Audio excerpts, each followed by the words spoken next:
Terima kasih.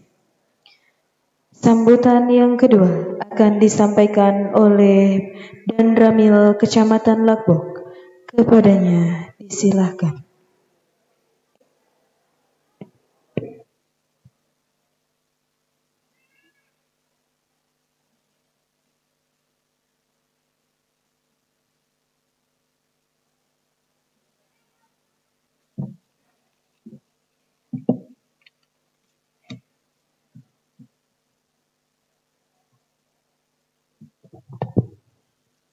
Bismillahirrahmanirrahim. Assalamualaikum warahmatullahi wabarakatuh. Bismillah, alhamdulillah, la haula wa la quwata illa billah. Puji kali syukur urang panjatkeun ka Allah Subhanahu wa taala karena sampai hari ini alhamdulillah kita masih diberikan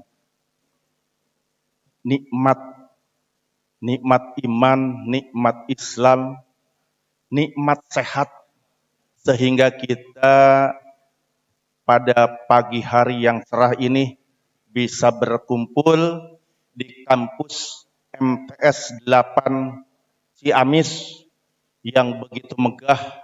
Alhamdulillah tadi sampaikan Pak Kasih, beliau ternyata alumni sini. Ini luar biasa, kampus yang sangat luar biasa. Sehingga saya apresiasi ternyata putra-putri lulusan MTS 8 sudah banyak generasi-generasi termasuk Gus. Alhamdulillah. Luar biasa.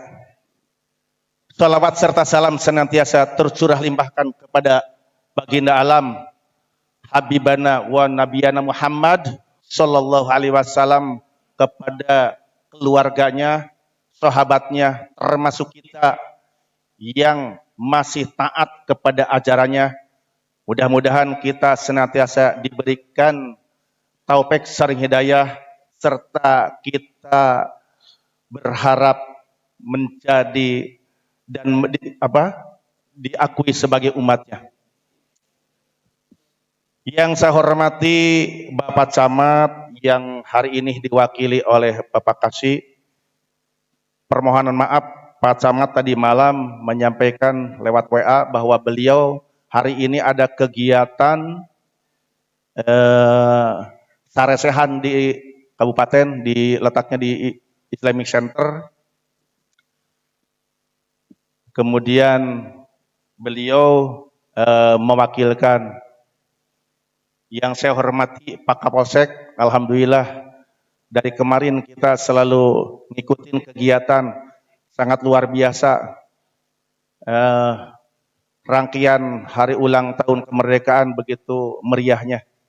Yang saya hormati Bapak Kepala Sekolah MTS 8 beserta seluruh jajaran stafnya, seluruh pengajar di MTS 8, yang saya hormati Ketua Komite MTS 8 beserta jajarannya, yang saya hormati pula seluruh ibu bapak yang hadir sebagai wali murid MTS 8. Alhamdulillah berkat undangannya MTS ini nanti mungkin akan disampaikan beberapa hal tentang surat edaran Bapak Gubernur, kemudian dikeluarkan lagi surat edaran Bapak Bupati tentang jam malam dan penggunaan kendaraan roda maupun lebih yang dilaksanakan, yang ditujukan kepada siswa-siswi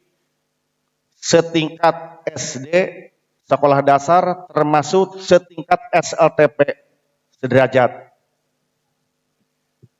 Ibu, Bapak, hadirin yang saya hormati, yang dimuliakan oleh Allah SWT, tentang surat edaran Bapak Gubernur yang tadi disampaikan oleh Pak Kasih, bahwa perlunya Jawa Barat ini mengeluarkan surat edaran satu tentang jam malam. Kemudian surat edaran tersebut dikeluarkan lagi atas surat edaran Bapak Bupati. Isinya surat edaran tersebut menginstruksikan kepada seluruh warga termasuk orang tua siswa-siswi untuk menepati jam-jam tertentu yang tidak boleh dan yang boleh dilaksanakan oleh siswa-siswi setingkat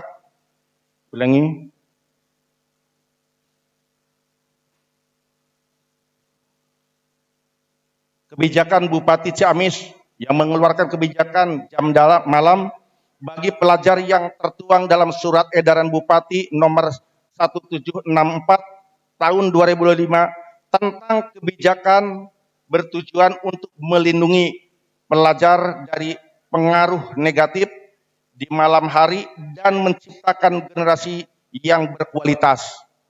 Kemudian jam malam ini diberlakukan sejak jam 21 atau jam 9 malam sampai jam 04.00. Jadi ketika jam tersebut ini mohon ibu bapak yang langsung mengawasi anak sekolah, anak pribadinya, anak sendirinya, dari mulai jam 9 malam sampai jam 4 pagi itu tidak ada lagi aktivitas anak di luar rumah. Ini perlu ibu bapak ketahui bahwa surat edaran ini sebenarnya sudah berlaku lama.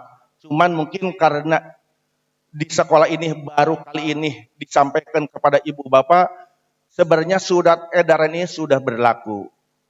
Tetapi biar lebih ibu bapak ketahui, surat edaran ini bahwa betul anak ketika malam hari dari mulai jam 9 sampai jam 4 itu tidak boleh keluar rumah. Kecuali ada beberapa hal yang mungkin bisa dilaksanakan. Isi dari pengecualian, beberapa kegiatan yang dikecualikan dari aturan jam malam adalah kegiatan yang melibatkan peserta didik seperti mengikuti kegiatan belajar mengajar di sekolah ataupun bimbingan belajar. Jadi ketika anak ibu bapak melaksanakan kegiatan, misalkan ada belajar bersama, ya, tapi itu pun perlu diawasi oleh ibu bapak. Anak itu belajar bersamanya di mana? Kemudian dilihat jam berapa, ditanya sebelum berangkat itu sampai jam berapa, kemudian di mana belajarnya itu. Jadi ibu bapak juga ikut peran pada saat jam malam ini. Kemudian yang kedua, mengikuti kegiatan agama. Nah, ketika anak kita melaksanakan kegiatan di dalam jam 9 malam sampai jam 4, tetapi kalau bisa jangan terlalu malam ya. Paling tidak jam 11, jam 12 kita sudah selesai. Ketika anak mengikuti kegiatan keagamaan, misalkan di lingkungan itu ada kegiatan pengajian, lewat dari jam 9 itu masih bisa diinolir, masih bisa dilaksanakan. Kemudian yang selanjutnya, mengikuti kegiatan organisasi sekolah. Misalkan di jam 9 anak kita izin kepada ibu bapak akan melaksanakan kegiatan kesiswaan atau organisasi kesiswaan di sekolah. Itu bisa dilaksanakan oleh anak kita ketika melaksanakan kegiatan organisasi kesekolahan. Tetapi tetap ditanya, anak mau kemana? Kemudian pelaksanaannya di mana? Ibu bapak juga harus mengetahui.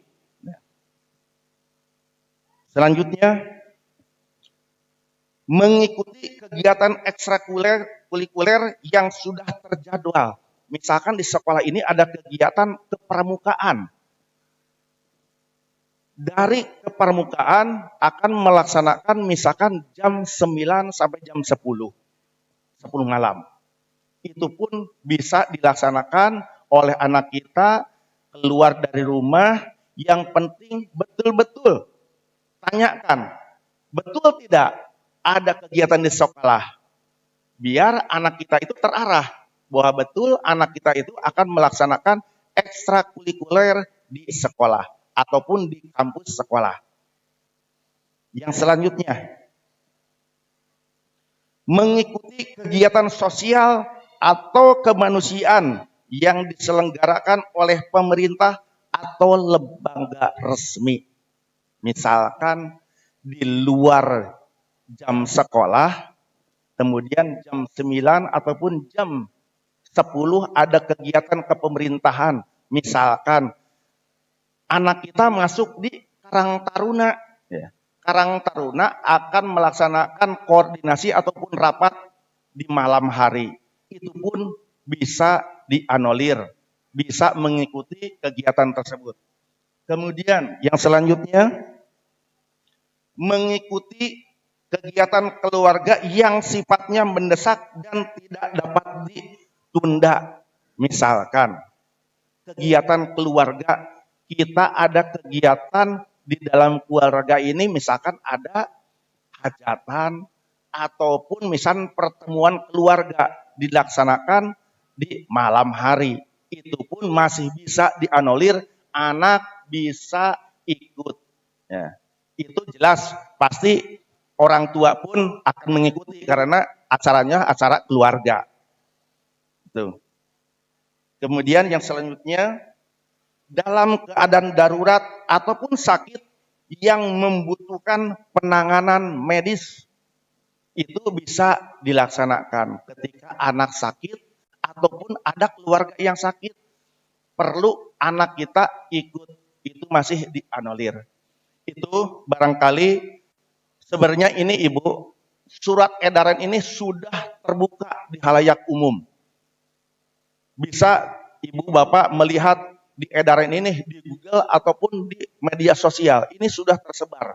Karena dari mulai surat edaran yang dicanangkan oleh Bapak Gubernur, kemudian diturunkan dengan surat edaran Bupati, ini sudah tersebar di media sosial pun. Jadi kita sebenarnya Ibu Bapak pun bisa kreatif mencari apa saja sih surat edaran tersebut. Kemudian tadi disampaikan juga Pak Camat bahwa tujuannya kenapa ini surat edaran bagi anak siswa-siswi tidak boleh ada aktivitas di luar jam 9 sampai jam 4 pagi. Ibu ketahui bahwa ketika anak kita melaksanakan aktivitas di luar yang tadi saya sebutkan, yang tadi saya bacakan, itu sangat rentan dengan aktivitas yang negatif. Contoh, nanti Pak Kapolsek akan menyampaikan bahwa sekarang ini maraknya geng motor. Geng motor itu dilaksanakan pada malam hari. Maka dengan adanya surat edaran ini paling tidak minimal anak ini akan terpantau. Tidak akan ikut-ikutan pada kegiatan geng motor. Kemudian mohon maaf, akan banyak terjadinya kegiatan-kegiatan yang menurut kita tidak mungkin. Ini pergaulan bebas. Ini zaman sekarang Ibu Bapak, pergaulan bebas ini sudah merambah kemana-mana. Bahkan bukan hanya ke anak dewasa saja. Anak yang setingkat sekolah dasar pun ini sudah terjadi. Ini untuk membendung ketika jam malam ini diberlakukan supaya anak ini sudah betul-betul aman ada di rumah. Kemudian termasuk pergaulan tentang narkoba. Nanti Pak Kapolsek akan menyampaikan. Begitu gampangnya anak kita ketika anak di usia-usia sekolah dasar, usia-usia sekolah menengah, dengan mencari jati dirinya, mencari jati diri dengan mengkonsumsi narkoba. Na'udzubillahi min dzalik. Jangan sampai anak-anak kita terpapar oleh narkoba dengan tidak diberlakukannya jam malam ini. Dengan bebasnya anak kita keluar dari rumah di jam tersebut. Ini tujuannya untuk meminimalkan kegiatan-kegiatan anak kita di luar jam sekolah. Maka Bapak Gubernur kemudian dilanjutkan oleh surat edaran Bapak Bupati agar anak-anak ini terhindar dari hal-hal yang negatif. Itu barangkali tentang surat edaran jam malam. Ini peran serta ibu bapak yang setelahnya anak keluar dari jam sekolah, ini sudah tanggung jawab orang tua, ibu bapak yang mengawasi langsung kepada anak-anaknya.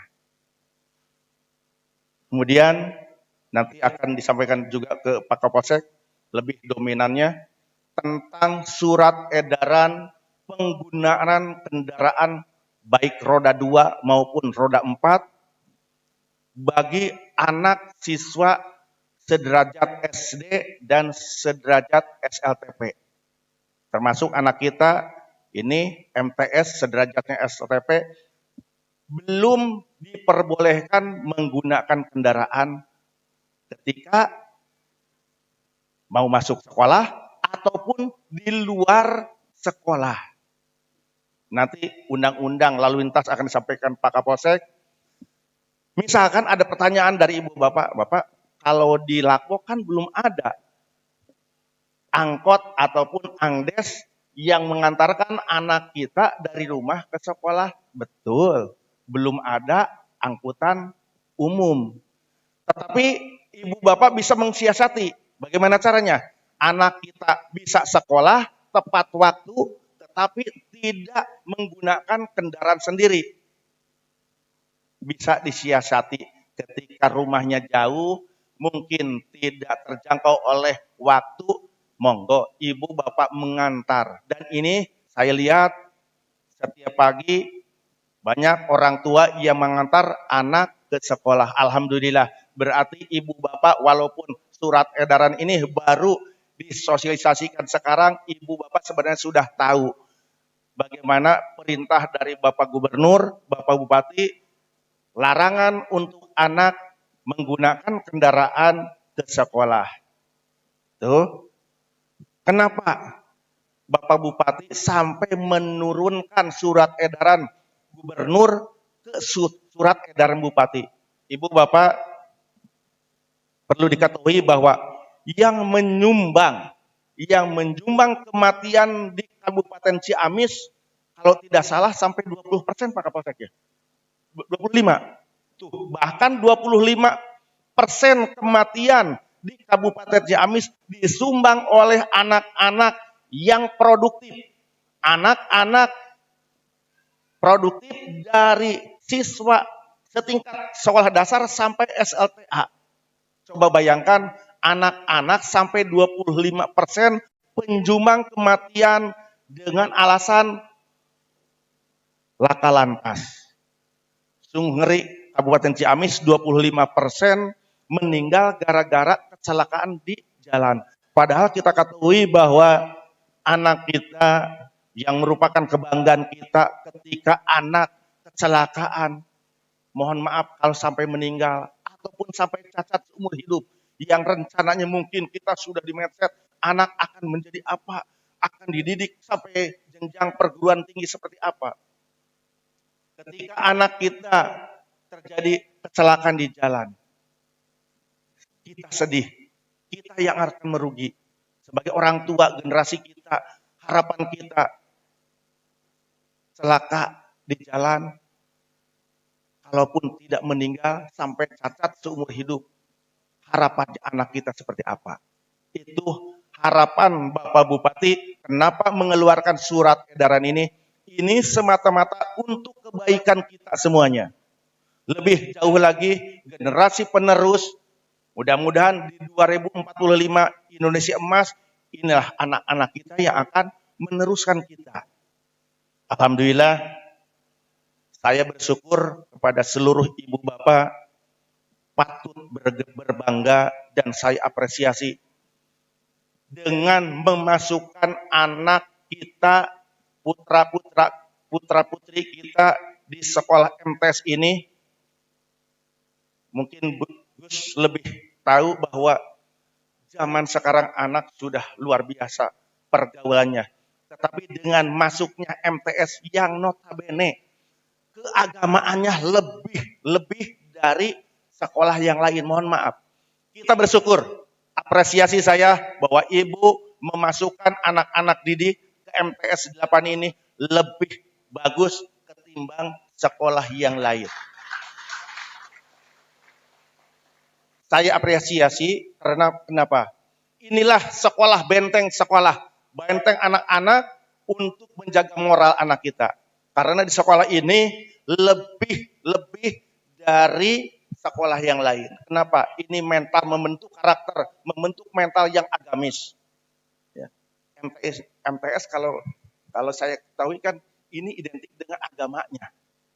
Dan mudah-mudahan dengan benteng agama, mudah-mudahan anak-anak kita menjadi anak yang soleh dan soleha. Kemudian menjadi harapan kita, menjadi harapan ibu bapak semuanya. Mudah-mudahan bukan hanya Bapak Kasih saja, bukan hanya Gus saja yang menjadi orang besar di Lakbok. Mudah-mudahan semuanya anak-anak kita akan menjadi generasi penerus, generasi yang akan datang menjadi tulang punggung bangsa Indonesia ini. Itu yang saya harapkan.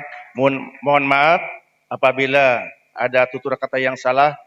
Saya semata-mata menggugah kepada ibu, bapak dengan semangat anak-anak, memberikan motivasi agar anak kita lebih baik. Kemudian tadi disampaikan oleh panitia bahwa akan dilanjutkan dengan kegiatan rapat internal komite dengan pihak ibu bapak. Saya titip di jam pelajaran anak siswa-siswi adalah tanggung jawab sekolah. Ketika di luar sekolah adalah tanggung jawab ibu bapak. Zaman saya, zaman ibu bapak lah mungkin Gus juga ya. Ketika anak di sekolah dianggap nakal, zaman saya tidak masalah anak dipukul, anak dibentak. Betul tidak? Kenapa? Kalau ibu jawabnya betul ya, saya juga setuju. Kenapa pada saat sekarang ketika anak sebagai generasi penerus ketika melakukan kesalahan kemudian dibentak atau dicubit oleh guru sampai medsos viral. Ini perlu kita cermati sama-sama, tolong ibu pahami. Ketika nanti di musyawarah, apa yang perlu disampaikan, sampaikan. Dan pihak sekolah jangan menjadi kambing hitam ketika anak didik kita di sekolah melakukan pelanggar, kemudian kepala sekolah menjiwir, kemudian guru bimbingan karirnya mencewer anaknya.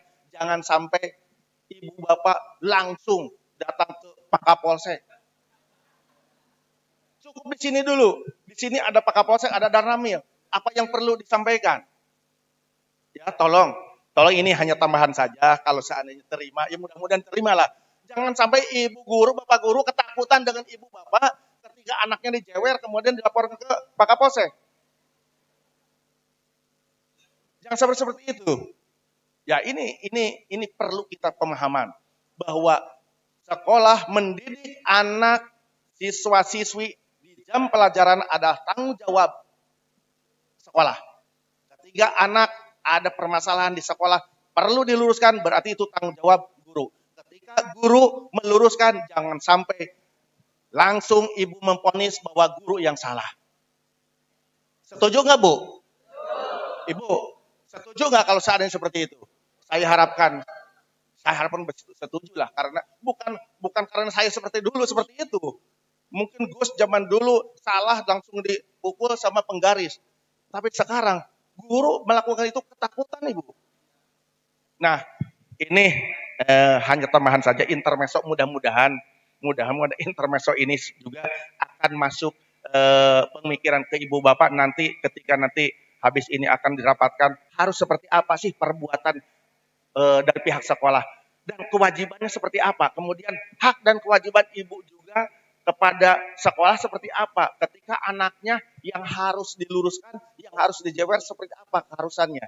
Biar ada kesamaan, biar sama. Sekolah tidak disalahkan dan sekolah tidak akan menyalahkan orang tua. Itu saja mungkin tambahan. Mohon maaf apabila ada kesalahan. Saya sangat tergugah karena saya juga punya anak disekolahkan. Ketika anak harus diluruskan sama orang tua tidak bisa, anak lebih takut oleh guru. Zaman dulu, ya mudah-mudahan sekarang juga seperti itu. Dan anak akan diluruskan oleh guru di sini lebih baik lagi. Itu saja, mohon maaf apabila ada kesalahan tutur kata, mohon dimaafkan. Wassalamualaikum warahmatullahi wabarakatuh.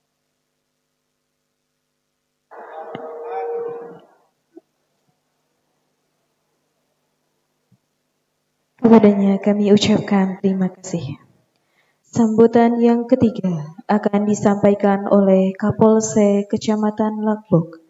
Kepadanya disilahkan.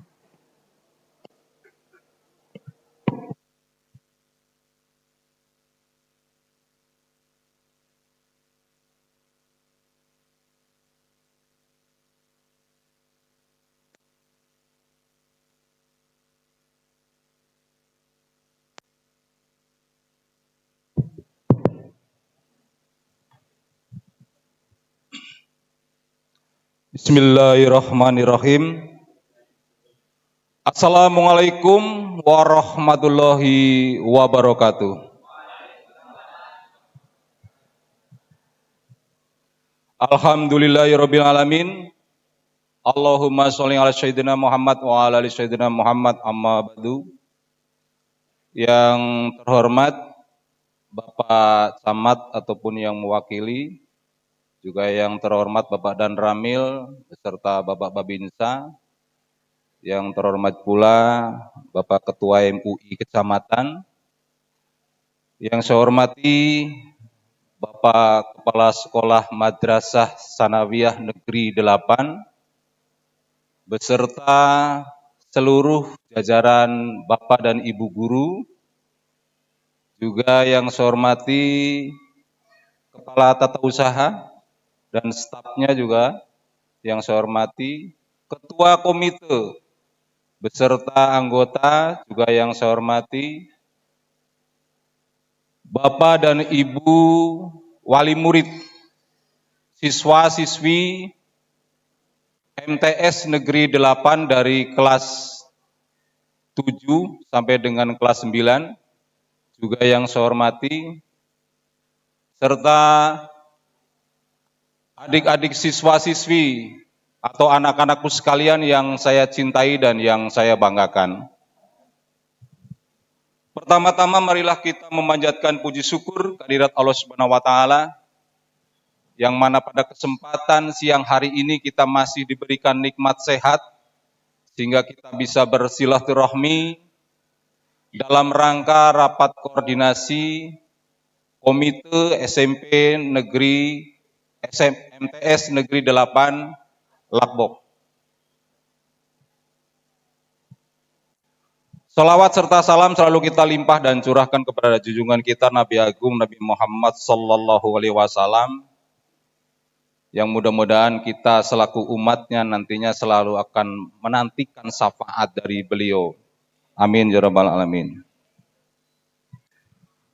Pada kesempatan rakor atau rapat koordinasi komite kali ini, saya diundang oleh Bapak Kepala Sekolah terkait untuk mengisi sosialisasi tentang edaran Bapak Gubernur Jawa Barat, yang ditindaklanjuti juga edaran dari Bupati Ciamis terkait dengan masalah penggunaan kendaraan bermotor oleh siswa-siswi yang usianya masih di bawah 17 tahun.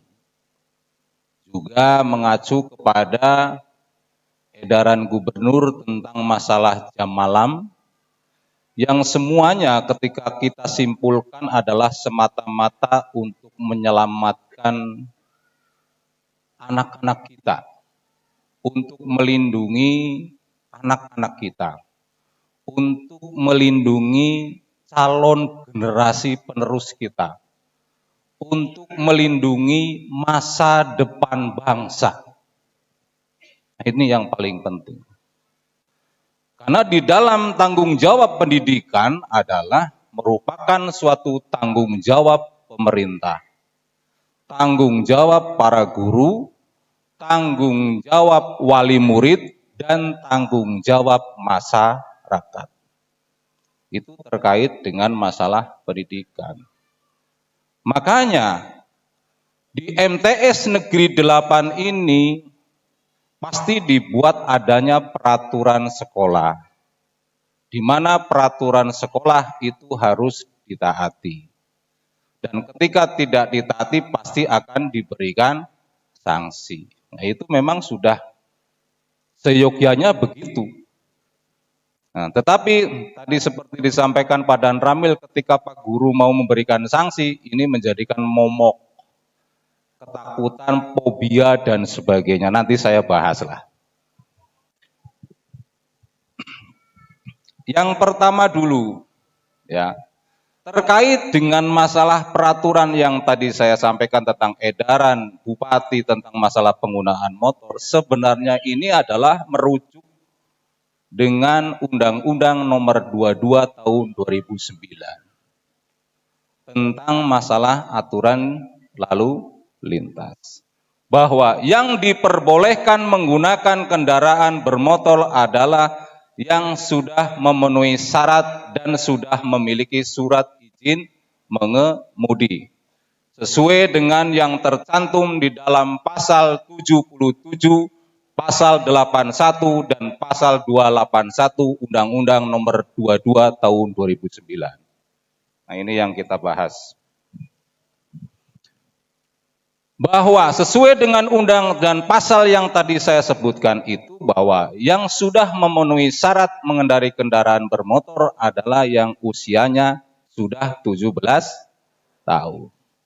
Itu artinya bukan hanya SLTP dan MTS serta SD saja, termasuk SMA yang masih kelas berapa itu berarti? 10 dan 11. 10 dan 11. Biasanya yang mulai usia 17 tahun itu yang usia mulai dari 11 ya, mulai 11. Ya, ini kelasnya jadi berubah, jadi saya bingung ini. Ya. Kalau saya dulu kelas 1, kelas 2 gitu ya. Iya. Bahwa kenapa sih Undang-Undang Nomor 22 Tahun 2009 harus bersyarat bahwa yang mengendarai kendaraan bermotor itu usianya harus 17 tahun. Ya. Pasti ada alasannya. Jadi undang-undang diciptakan itu tidak serta-merta. Pasti ada suatu pembahasan, digodok, ya, dirapatkan dan sebagainya. Banyak yang usul dan sebagainya. Dan itu adalah kewajiban wakil kita di sana dengan pemerintah di dalam membuat peraturan undang-undang.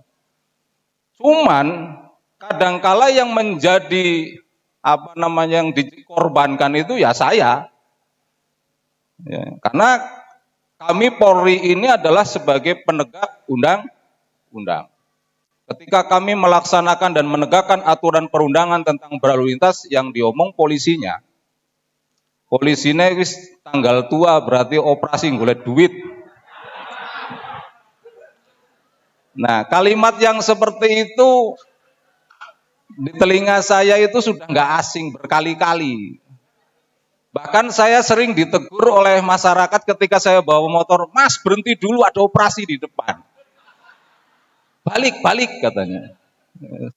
Ini saya jadi korban pembulian juga. Ya kan? Ya, tapi itu lumrah, berarti setiap kawan masyarakat itu saling memperingatkan teman-temannya supaya nggak kena polisi gitu ya. Ya. Ya itu saya nikmati dan saya sadari bahwa itulah bagian dari romantika kehidupan saya. Bahwa polisi itu memang kadang dibenci, kadang dirindukan. Dibencinya kalau lagi ngoperasi. Ya, dirindukannya kalau pengen punya kepekerjaan. Kalau pengen kerja, anggolati polisi pak tulung gawe kena SKCK. Nah, jadi saya tetap berjalan dengan menatap ke depan, walaupun saya dibenci, saya tetap eksis karena saya juga dirindukan, kan begitu. Ya, mudah-mudahan yang di sini nggak ada yang benci saya. Harapannya, semuanya sudah kenal ya dengan saya ya, kenal. Ini barang Buun 28 tahun di sini. Ya, dari saya remaja sampai setua ini saya di sini ya. Mudah-mudahan ada yang sudah kenal saya. Kalau tidak ada yang kenal berarti saya yang kebangetan. Itu. Lanjut. Bahwa sesuai dengan peraturan undang-undang tadi dan sesuai dengan pasal 77, pasal 81 dan pasal 281 Undang-Undang Nomor 22 tahun 2009 bahwa yang memenuhi syarat adalah yang usianya di atas 17 tahun. Kenapa demikian? Karena kelompok remaja atau kelompok anak-anak itu masih sulit mengendalikan dirinya. Itu yang pertama. Tingkat emosionalnya itu masih labil. Boleh dibuktikan di lapangan. Ya, kenapa itu harus menjadi sasaran pemerintah dan dimasukkan di dalam kelompok yang harus dilindungi oleh pemerintah? Ya, karena tadi juga merujuk kepada Undang-Undang Pendidikan bahwa pemerintah adalah bagian yang mempunyai tanggung jawab dalam proses di dalam pendidikan. Tujuannya adalah untuk melindungi calon generasi bangsa, melindungi masa depan bangsa. Karena kalau tidak dari sekarang, kelompok komunitas remaja ini kita lindungi, maka yang terjadi adalah kehancuran suatu negara. Seperti tadi dikatakan oleh Pak Dan Ramil, narkoba mengancam kelompok remaja. Karena kelompok remaja menjadi objek sasaran yang paling utama, yang diincar oleh para gembong-gembong narkoba. Yang disasar adalah remaja, karena remaja adalah yang mempunyai pemikiran labil. Ya, yang belum bisa mengkontrol dirinya. Maka kelompok tersebut menjadi objek sasaran para gembong remaja, gembong narkoba untuk mengedarkan atau meracuni kelompok tersebut. Kalau mereka sudah teracuni, maka yang terjadi adalah kehancuran suatu negara atau bangsa. Yang pertama yang perlu saya sampaikan adalah bahwa kelompok remaja belum memiliki kestabilan dan keterampilan yang cakap. Ya, rata-rata para anak-anak sekarang naik motor tanpa belajar. Begitu ngelihat bapak ibunya beli motor, cimple langsung gas. Setelah itu begitu pulang ke rumah diprotoli. Lampunya dicopot, spione dicopot, bentuk kreativitas, modifikasi. Iya Pak ya? Iya.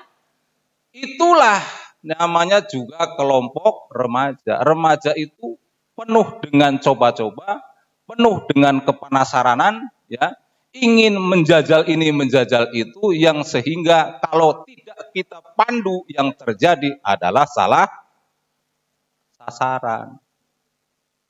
Jadi remaja itu sangat membutuhkan perhatian kita sebagai orang tua. Ketika mereka ada di dalam rumah atau di rumah bukan dalam lingkup pendidikan, menjadi tanggung jawab wali murid atau orang tuanya, terutama ibunya. Kenapa saya katakan ibunya? Karena kembali kepada kewajiban seorang laki-laki mencari nafkah. Maka yang lebih banyak berinteraksi dengan anak-anak kita adalah ibunya. Yang kerja pasti protes. Yang ibunya profesinya guru protes. Yang profesinya punya pekerjaan atau apapun protes. Pak, saya juga kerja. Ya. Sebenarnya itu menjadi tanggung jawab bersama, tetapi yang paling lebih intens bertemu dengan anak-anak adalah ibu. Dan ibu menjadi sasaran curhat bagi anak-anaknya. Kalau anak perempuan curhatnya sama bapaknya, tapi kalau lagi minta duit, ya itu pasti. Karena saya punya anak perempuan juga, ya beda. Saya punya anak laki-laki 2 dengan perempuan 1, beda. Gitu. Jadi bila dikata 4 kali lipat dia minta duitnya sama saya yang perempuan dibanding yang laki-laki, 4 kali lipat lah. Ngerayu gitu ke bapaknya mah. Gitunya. Jadi kenapa kelompok remaja itu sangat dibutuhkan untuk diberikan perhatian yang lebih oleh kita? Ya karena tadi tingkat kelabilannya. Ya, apalagi zaman sekarang. Ada yang main TikTok nggak ini ibu-ibu nih?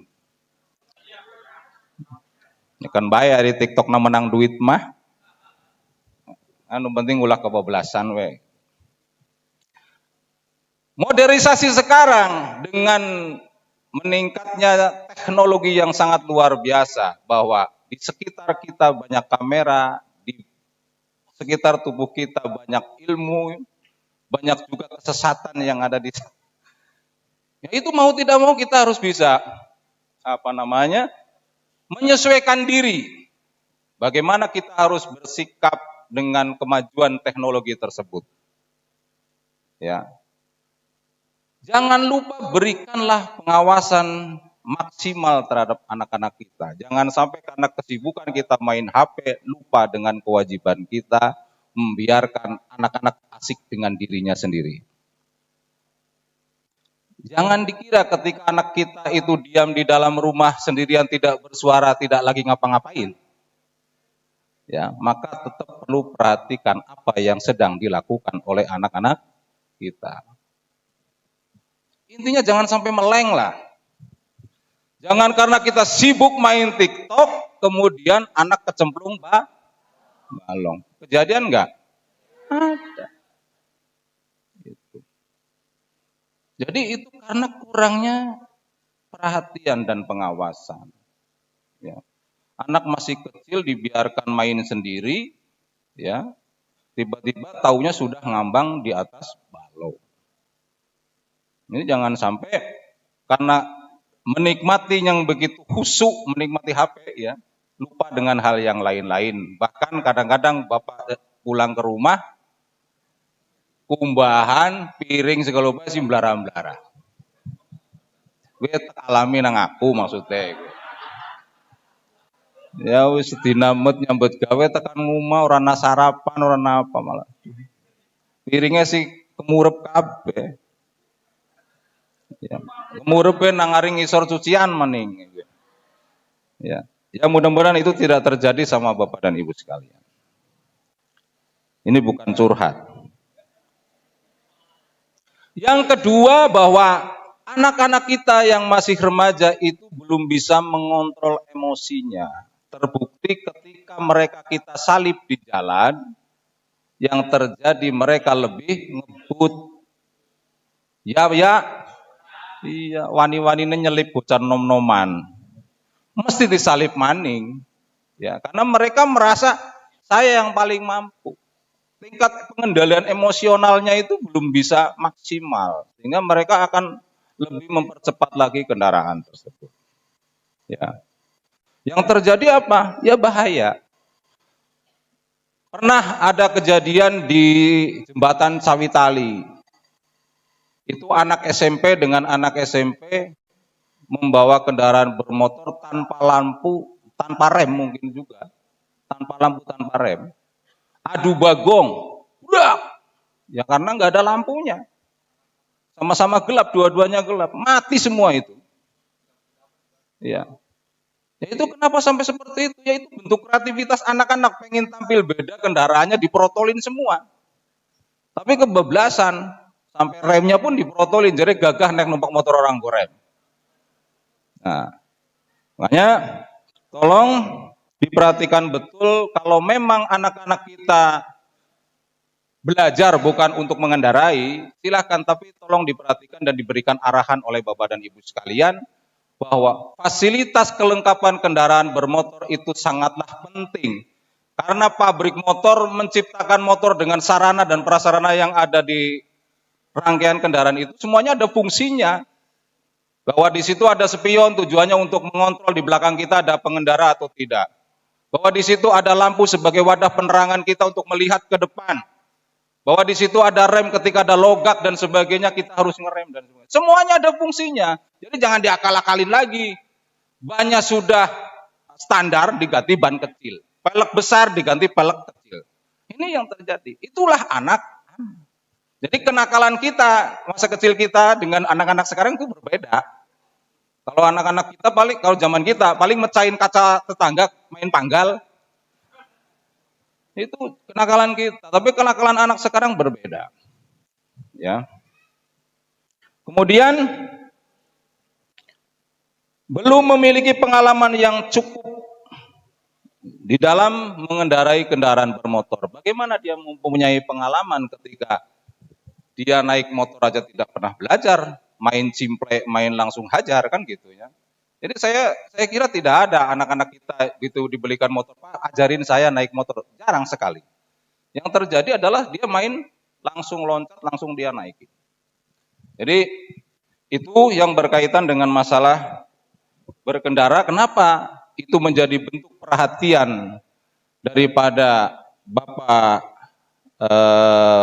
Bupati dan Gubernur kita terkait supaya anak-anak kita itu terselamatkan, tidak menjadi bagian yang menjadi korban lalu lintas yang tadi seperti disampaikan Pak Dan Ramil 25%. Itu real bahwa 25% itu adalah angka kecelakaan lalu lintas dari kelompok generasi remaja.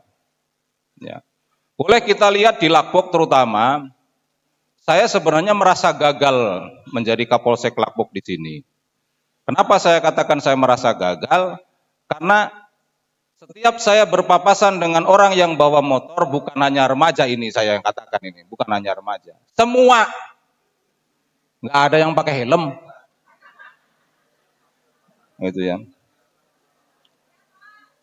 Yang aku menyata.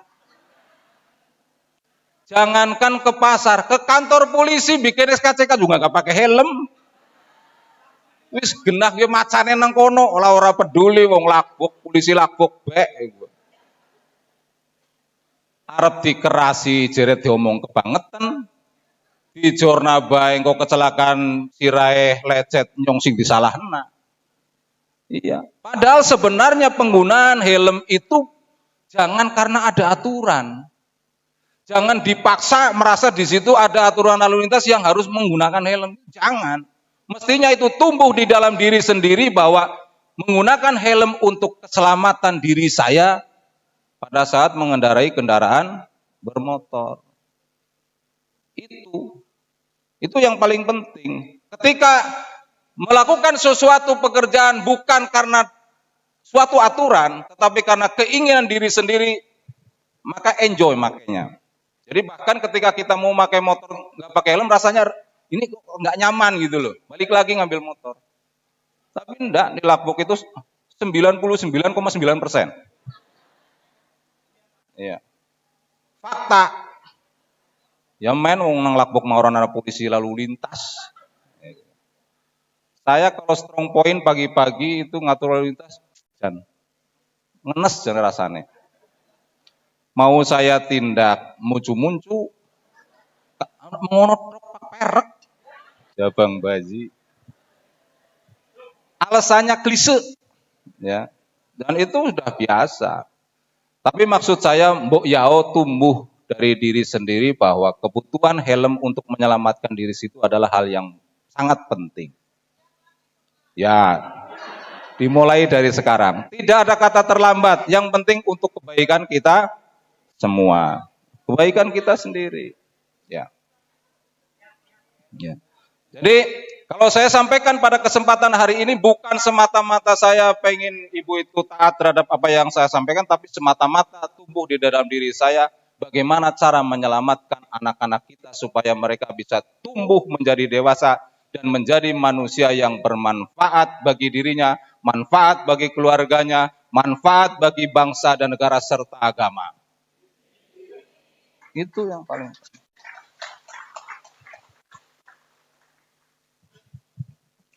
Nah, terus kemudian bahwa di sini di MTS Negeri 8 ini ada aturan sekolah, aturan tata tertib atau janji siswa. Ya. Kemudian ketika mereka melanggar, Pak gurunya memberikan sanksi, Bapak dan Ibu sekalian protes. Ini ada Undang-Undang Perlindungan Anak nomor 22 tahun 2003. Kemudian sekarang sudah diperbarui menjadi 35 tahun 2014. Bahwa anak-anak dilindungi oleh negara usia di bawah 18 tahun. Tidak boleh ada kekerasan fisik dan maupun kekerasan psikis.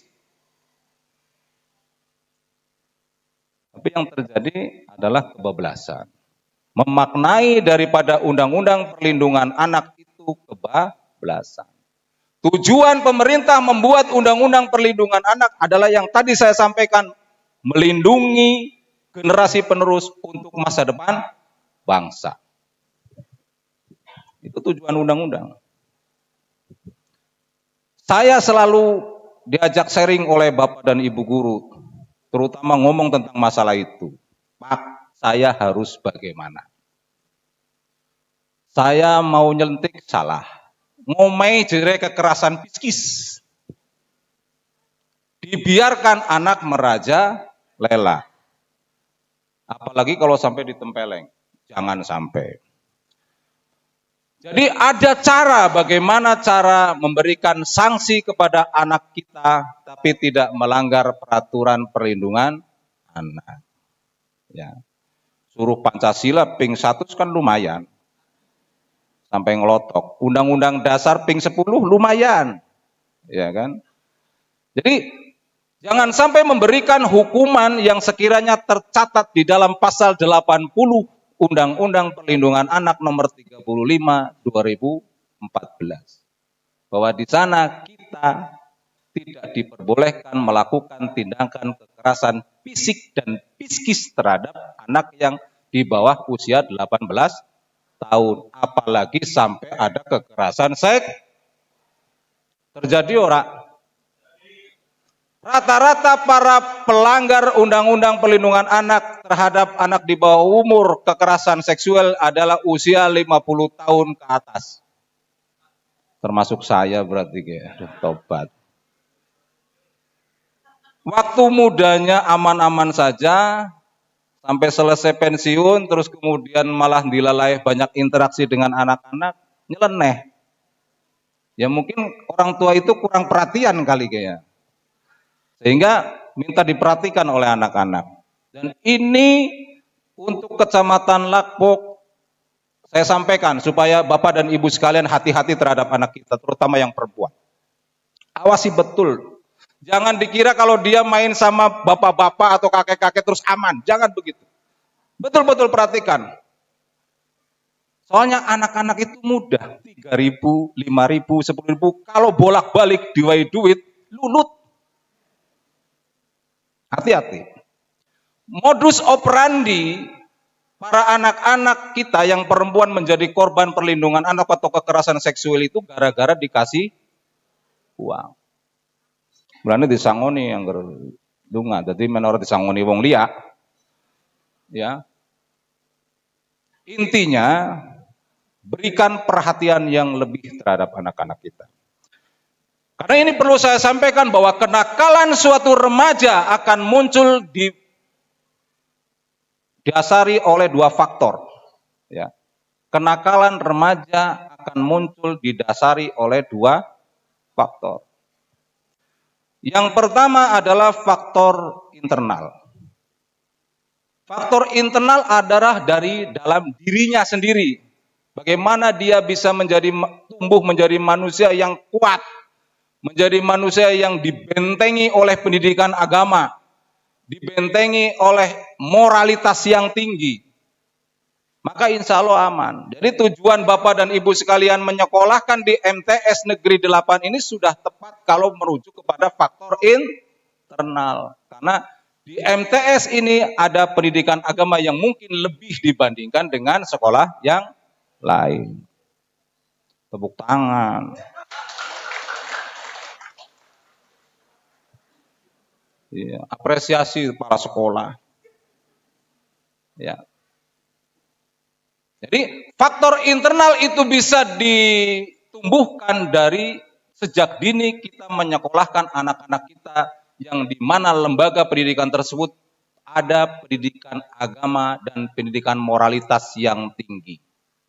Itu sebagai wadah benteng supaya anak-anak kita tumbuh menjadi generasi-generasi yang kuat, yang tidak mudah terkontaminasi, tidak mudah dipengaruhi oleh orang lain. Karena ada faktor yang kedua. Faktor yang kedua adalah faktor eksternal.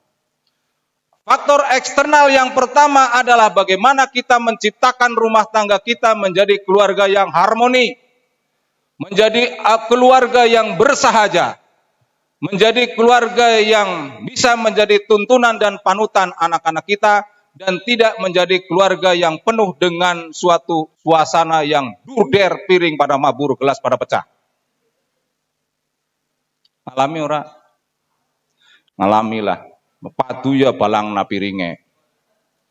Jadi kalau di rumah tangga kita suasananya tidak harmoni, di rumah tangga kita suasananya tidak sejuk, maka anak-anak kita yang menjadi korban. Psikologi anak-anak kita akan terganggu dan akan terpengaruh dengan suasana yang tidak kondusif.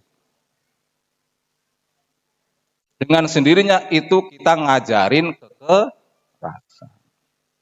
Dengan sendirinya tanpa kita sadari bahwa anak-anak tumbuh dalam lingkungan, dalam suasana yang tidak nyaman. Ya. Jadi upayakan bahwa jangan sampai terjadi egoisme masing-masing di dalam membina suatu rumah tangga. Karena ketika terjadi pertempuran atau perang Baratayuda di dalam rumah tangga kita, yang menjadi korban adalah anak-anak kita. Itu adalah faktor eksternal yang pertama. Apalagi kalau di dalam rumah tangga itu semakin meruncing dan sampai berujung kepada perceraian. Siapa korbannya? Anak itu akan tumbuh menjadi anak yang broken home. Anak yang tidak mendapatkan perhatian baik dari orang tuanya, baik dari ibunya maupun bapaknya. Maka yang terjadi dia mencari pelarian, ya, mencari perhatian dengan cara dia melanggar suatu atau melakukan suatu kejahatan-kejahatan supaya dia diperhatikan. Sebenarnya konsep daripada kenakalan anak itu adalah bukan semata-mata anak itu nakal, tetapi karena mereka membutuhkan perhatian dari diri kita yang lebih dewasa. Percaya apa enggak? Percaya. Karena itu udah saya hitung rumusnya. Bahwa kenapa dia nakal? Karena tidak pernah diperhatikan. Dia minta diperhatikan. Bahasanya caper. Jadi melakukan suatu buk nyolong entrok, nyolong bebek atau caper jane. Minum anggur merah. Dan diperhatikan sama kita. Karena selama ini kita sebagai orang tua kurang memberikan perhatian. Dan kalau itu dibiarkan terus-menerus dia tumbuh menjadi manusia yang dewasa, ya tersesat. Jadi kita sebagai orang tua berarti harus ikhlas, harus legowo, mengutamakan kepentingan anak daripada egoisme kita, ya, terhadap pasangan kita. Kadang-kadang masalah kur kabar burung tok gue ya. Ayo bapake pacaran meneng kana kae. Kan ngomong wis diantem parang nang bojone. Selidiki dulu. Cek and recheck bener apa ora nang ngaring MM gue kan. Ngerti MM ora mungkin ya. Ya mudah-mudahan yang hadir di sini tidak pernah kenal MM.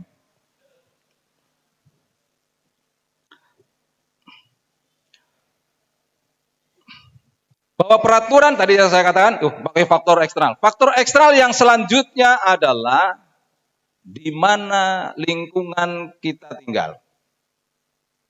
Ya, tadi yang pertama adalah lingkup keluarga, yang kedua adalah di mana lingkungan kita tinggal.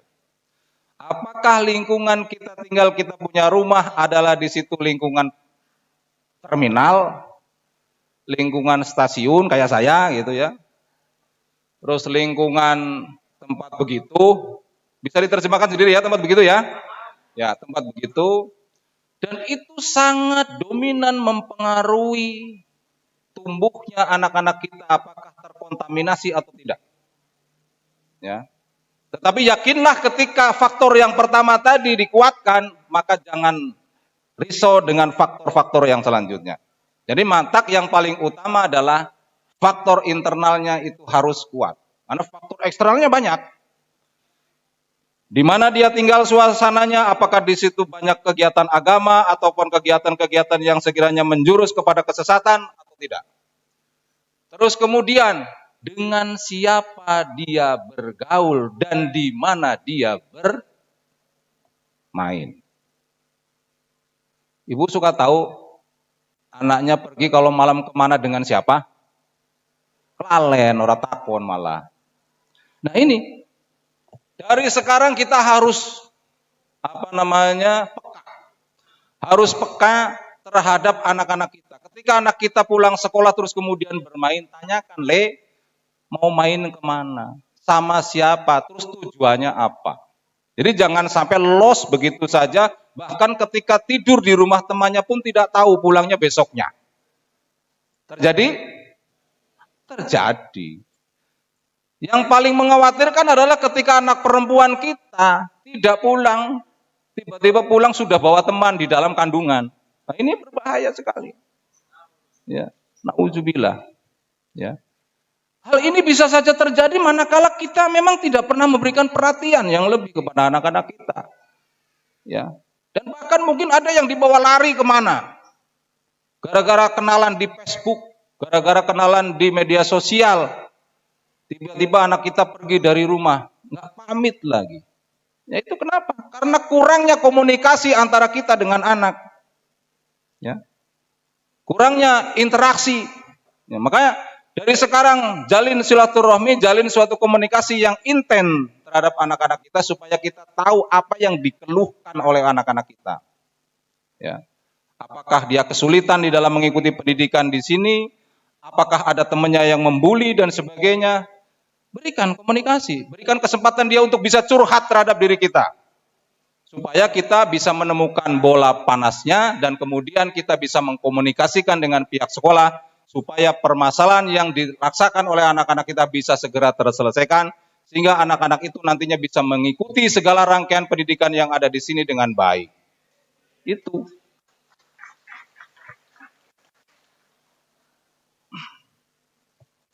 Yang selanjutnya terkait masalah jam malam. Bahwa terhitung mulai 1 Juni 2025 diberlakukan jam malam bagi anak-anak sekolah. Di mana anak-anak sekolah tidak diperbolehkan keluyuran di atas jam 21. Ya. Dan ini sebenarnya sudah saya laksanakan dan saya bekerja sama dengan guru ya untuk memberikan pengawasan pada saat malam hari. Dan yang sudah terjaring ada beberapa, ya, ada beberapa anak yang terjaring dan saya tanyakan apa yang dia lakukan itu rata-rata dia main karena nyari WP, ya, karena mungkin di rumah tidak punya WiFi sehingga ada WiFi di situ dia bergerombol nggak tahu main apa di situ. Ternyata ketika saya periksa HP-nya ada judol. Bocah sekolah urung duwe pegawaian, urung bisa ngoleh duit dolanane judol. Luar biasa. Anak sekarang memang luar biasa. Jangan bandingkan dengan kita, gitu ya. Jangan bandingkan dengan kita. Jadi kalau kita meleng sedikit saja, wes kebablasan mengerti orang. Jadi saya periksa dari 10 anak yang terjaring, 8 ada aplikasi judol. Berarti pada dolanan judi online. Gumune duwe duwite kang ndi kok sing kaya gue. Apa memang dimodali ya? Yang sing pinter, sing cerdas, sing dolanan, nyong sing nikmati. Ya. Ya, coba bayangkan anak sekolah ketika saya jaring itu pakai sendal, pakai seragam, tapi pakai sendal. Berarti sudah niat nggak masuk sekolah, niatnya bolos. Pamit sama orang tuanya, iya berangkat sekolah, bahkan disangoni. Tapi tidak sampai itu ada saksinya Pak Pendi itu yang nangkap. Ya. Jadi pada main di PS, gitu ya. Sengaja dia bergerombol antara SMP 1 dengan SMP yang lain. Tapi ya anak-anak itu saja yang rankingnya nomor 35. Gitu ya. Ya. Berapa kelas sekarang? 32. Berarti ranking 32. Ya. Kalau 35 los gitu. Iya. Ya bagaimana anak-anak kita mau berprestasi kalau anak kita berkeliaran seperti itu tanpa pernah kita tahu? Ya. Ya saya enggak apa-apa karena saya bagian dari pemerintah, bagian yang juga memberikan pengawasan terhadap anak-anak kita dan saya juga berpikir jangan sampai anak-anak itu lepas dari perhatian. Ben orang tuanya orang ngerti men aku sing makili. Tapi sekarang saya katakan mari kita bekerja sama. Mari kita bekerja sama untuk melindungi anak-anak kita supaya mereka tumbuh dengan baik dan mencapai masa depan yang gemilang dan cemerlang. Ya.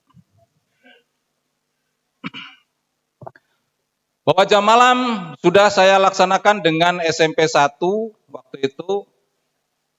Walaupun yang terjaring itu adalah merupakan gabungan ya dari beberapa sekolah, tapi alhamdulillah MTS ini ada. Ternyata MTS 8 ada. Tapi ya enggak apa-apa. Itu adalah karena kalau saya razia ya harus ada hasilnya. Kalau nggak ada berarti saya nggak ada hasilnya.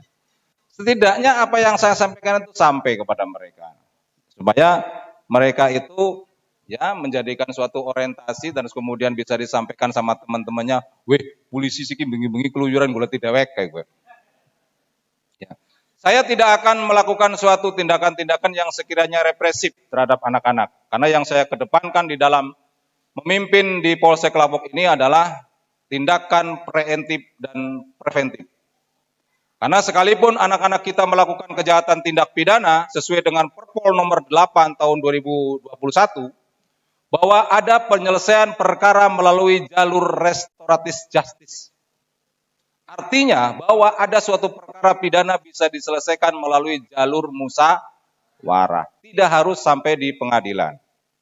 Tapi kemudian jangan disalahgunakan gara-gara saya ngomong di sini, wis le ora apa-apa nyolong bebek bae esuk gampang dimusyawarahna. Jangan seperti itu. Ya.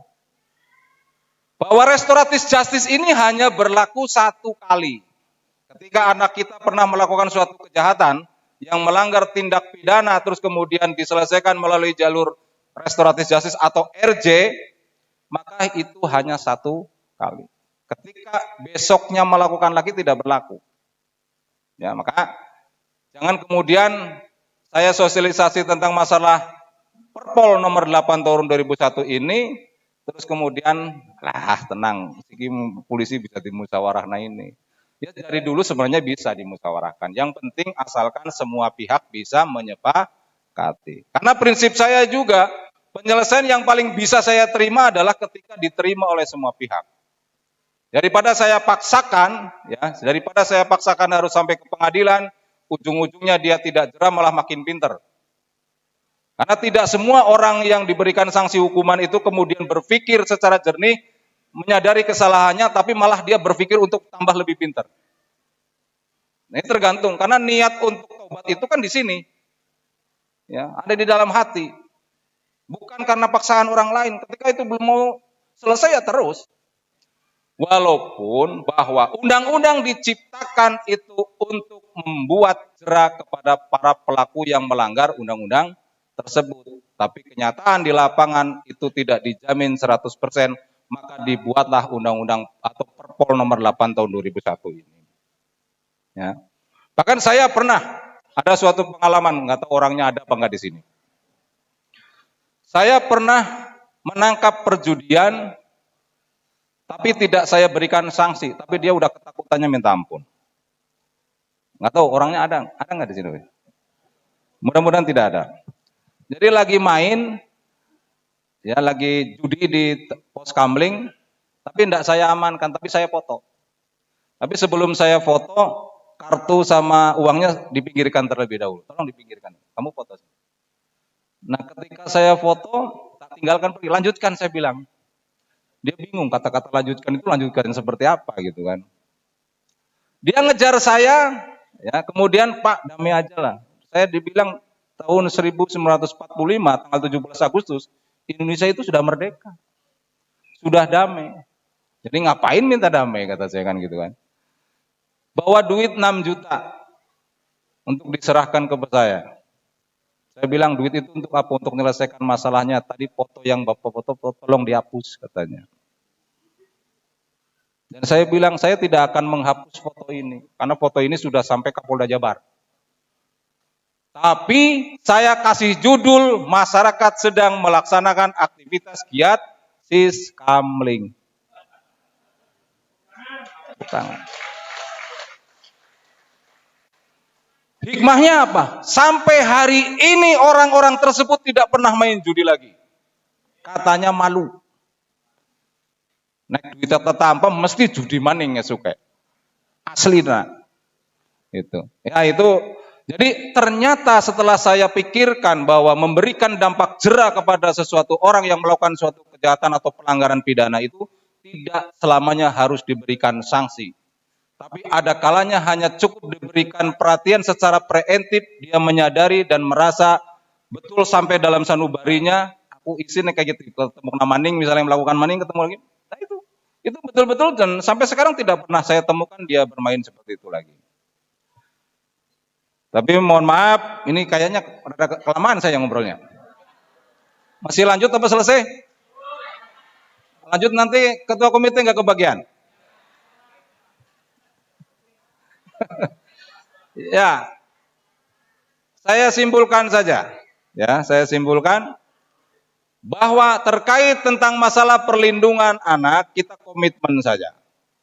Bahwa tadi mengerujuk kepada Undang-Undang Pendidikan merupakan suatu tanggung jawab pemerintah, tanggung jawab pendidik, tanggung jawab wali murid dan tanggung jawab masyarakat. Bahwa aturan kesiswaan, aturan di sini janji siswa dan sebagainya silakan dijalankan dan diberikan sanksi ketika melakukan suatu pelanggaran. Tapi dengan tanda kutip tidak ada tindakan fisik.